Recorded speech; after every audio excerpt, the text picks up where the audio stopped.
Hi all, അസ്സലാമു അലൈക്കും. Welcome back to Silnas kitchen. ഇന്നത്തെ റെസിപ്പി നല്ല ഒരു വെറൈറ്റി ടേസ്റ്റി ആയിട്ടുള്ള അടിപൊളി ഈവനിങ് സ്നാക്സിൻ്റെ റെസിപ്പിയാണ്.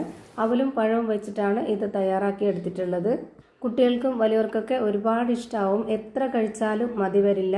അപ്പോൾ ഇതെങ്ങനെയാണ് തയ്യാറാക്കുന്നതെന്ന് അറിയാനായിട്ട് വീഡിയോ സ്കിപ്പ് ചെയ്യാതെ മുഴുവനായിട്ടൊന്ന് കണ്ടു നോക്കണേ. ഇതിനായി ആദ്യം തന്നെ മീഡിയം പഴുപ്പുള്ള 2 നേന്ത്രപ്പഴം എടുത്തിട്ടുണ്ട്. അതൊന്ന് തൊലി കളഞ്ഞതിന് ശേഷം ഇതേപോലെ ചെറുതായിട്ട് കട്ട് ചെയ്തിട്ട് ഇതേപോലെ ഒരു ചെറിയ മിക്സിയുടെ ജാറിൽ ഇട്ട് കൊടുത്തിട്ടുണ്ട്. ഇനി ഇതിലേക്ക് നല്ലൊരു മണത്തിന് വേണ്ടിയിട്ട് ഒരു 3 ഏലക്ക ഇട്ട് കൊടുക്കാം. ഇനി ഇതൊരു നല്ല മധുരത്തിന്റെ പലഹാരം ആയതുകൊണ്ട് തന്നെ ഇതിലേക്ക് 1/2 കപ്പ് അളവിൽ പഞ്ചസാര ഇട്ട് കൊടുക്കുന്നുണ്ട്.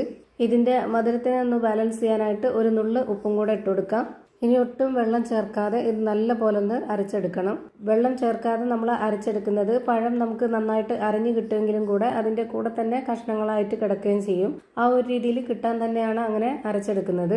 ഇനി ഇതിലേക്ക് വേണ്ടത് അവലാണ്. ഞാനിവിടെ നേരത്തെ തന്നെ വെള്ളത്തിലിട്ട് കുതിർത്ത് വെച്ചിരുന്നതിന് ശേഷം അതിന്റെ വെള്ളമെല്ലാം ഊറ്റിക്കളഞ്ഞിട്ടാണ് ഈ ഒരു അവല് ഇതുപോലൊരു ബൗളിലേക്ക് ഇട്ട് കൊടുക്കുന്നത്. ഞാൻ ചെറിയ സൈസിലുള്ള വെള്ള അവലാണ് എടുത്തിട്ടുള്ളത്. ഏത് അവലായിരുന്നാലും കുഴപ്പമൊന്നുമില്ല. ഇനി അരച്ചു വെച്ചിരുന്ന ആ ഒരു പഴത്തിന്റെ മിക്സ് മുഴുവനായിട്ടും ഇതിലേക്ക് ഒഴിച്ചു കൊടുക്കാം. ഇനി ഞാൻ ഇതിലേക്ക് ഇട്ട് കൊടുക്കുന്നത് ബ്രെഡ് പൊടിച്ചതാണ്. ഞാനിവിടെ 250 ml കപ്പിന്റെ അളവിൽ 1 കപ്പ് ബ്രെഡ് പൊടിച്ചത് മുഴുവനായിട്ടും ഇട്ട് കൊടുത്തിട്ടുണ്ട്. ഈ ഒരു ബ്രെഡ് പൊടി ഇതിലേക്ക് ചേർത്ത് കൊടുക്കുന്നത് നമ്മുടെ പലഹാരം അകം നല്ല സോഫ്റ്റ് ആയിട്ട് കിട്ടാനാണ്. അതുമാത്രമല്ല ഇതെല്ലാം കൂടെ ചേരുമ്പോൾ ഒരു പ്രത്യേക ടേസ്റ്റാണ്. അടുത്തതായി ഇതിലേക്ക് തേങ്ങ ചിരകിയതാണ് ഇട്ട് കൊടുക്കേണ്ടത്. ഞാനിവിടെ 1/2 കപ്പ് അളവിൽ ഇട്ട് കൊടുക്കുന്നുണ്ട്. ഇനി ഇതിലേക്ക് ഇട്ട് കൊടുക്കേണ്ടത് വറുത്ത അരിപ്പൊടിയാണ്. അതും 1/2 കപ്പ് അളവിൽ എടുത്തിട്ടുണ്ട്. അത് മുഴുവനായിട്ടും ഇതിലേക്ക് ഇട്ട് കൊടുക്കാം. ഈ ഒരു അരിപ്പൊടി ഇട്ട് കൊടുക്കുമ്പോൾ നമ്മുടെ പലഹാരത്തിന്റെ പുറം ഭാഗം നല്ല ക്രിസ്പി ആയിട്ട് കിട്ടും. ഇനി ഇതിലേക്ക് നല്ലൊരു മണത്തിനും ടേസ്റ്റിനൊക്കെ വേണ്ടിയിട്ട് ഞാൻ ഇതിലേക്ക് വെളുത്ത എള്ളും കറുത്ത എള്ളുമാണ് ഇട്ട് കൊടുക്കുന്നത്. ഒരു 1/4 സ്പൂൺ അളവിൽ ഇട്ട് കൊടുത്തിട്ടുണ്ട്. എന്നിട്ട് ഇതുപോലെ നന്നായിട്ടൊന്ന് കുഴച്ചിട്ടെടുക്കാം. നമുക്ക് ഈ ഒരു മാവിന്റെ പരുവെന്ന് പറയുന്നത് നമ്മൾ ഏത് ഷേപ്പിലാണോ റെഡിയാക്കി എടുക്കുന്നത് ആ ഒരു ഷേപ്പിൽ നമുക്ക് പിടിക്കാനായിട്ട് കഴിയണം. അതാണ് നമ്മുടെ ഈ ഒരു മാവിന്റെ കറക്റ്റ് പരുവം. ഇപ്പം ഞാനിതാ ഈ ഒരു മാവ് ഇതുപോലെ കുറച്ച് ടൈറ്റ് ആയിട്ട് ഈ ഒരു പരുവത്തിലാണ് കുഴച്ചെടുത്തിട്ടുള്ളത്. ഇനി നമ്മുടെ കയ്യിൽ കുറച്ച് ഓയിൽ സ്പ്രെഡ് ആക്കിയതിന് ശേഷമോ അല്ലെങ്കിൽ വെള്ളത്തിലൊന്ന് കൈ തൊട്ടെടുത്തതിന് ശേഷമോ ഇതിൽ നിന്ന് കുറച്ച് മാവ് എടുത്തിട്ട് ഇതുപോലെ ബോൾ ഷേപ്പിലാക്കിയിട്ട് ഒന്ന് പ്രസ് ചെയ്ത് കൊടുക്കുക. എന്നിട്ട് വിരൽ വെച്ചിട്ട് ഒരു ഹോൾ ഇട്ട് കൊടുക്കുന്നുണ്ട്. നിങ്ങൾക്ക് ഏത് ഷേപ്പിലാണോ ചെയ്യേണ്ടത് ആ ഒരു ഷേപ്പിൽ റെഡിയാക്കി എടുക്കുക.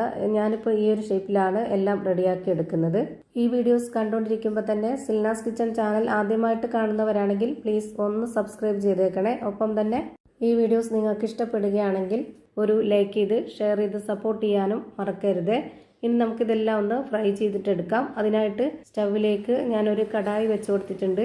അതിലേക്ക് കുറച്ച് ഓയിൽ ഒഴിച്ചു കൊടുത്തതിന് ശേഷം ഓയിൽ നന്നായിട്ടൊന്ന് ചൂടായിട്ട് വരുമ്പോൾ ഒരു മീഡിയം ടു ലോ ഫ്ലെയിമിന്റെ ഇടയ്ക്കുള്ള ഫ്ലെയിമിൽ വെച്ച് കൊടുത്തിട്ടുണ്ട്. ഇതിന്റെ അകമൊക്കെ നന്നായിട്ട് വെന്ത് വരാനുള്ളതാണ്. അപ്പോൾ ഒരുപാട് ഫ്ലെയിം കൂടിക്കഴിഞ്ഞാൽ പെട്ടെന്ന് കരിഞ്ഞു പോവും. പുറം ഭാഗം വേഗം കരിഞ്ഞിട്ട് അകം വേവാതാവും. അപ്പം അങ്ങനെ വരാതിരിക്കാൻ ആ ഒരു ഫ്ലെയിമിൽ വെച്ചിട്ട് വേണം നമ്മളിത് വേവിച്ചെടുക്കാനായിട്ട്.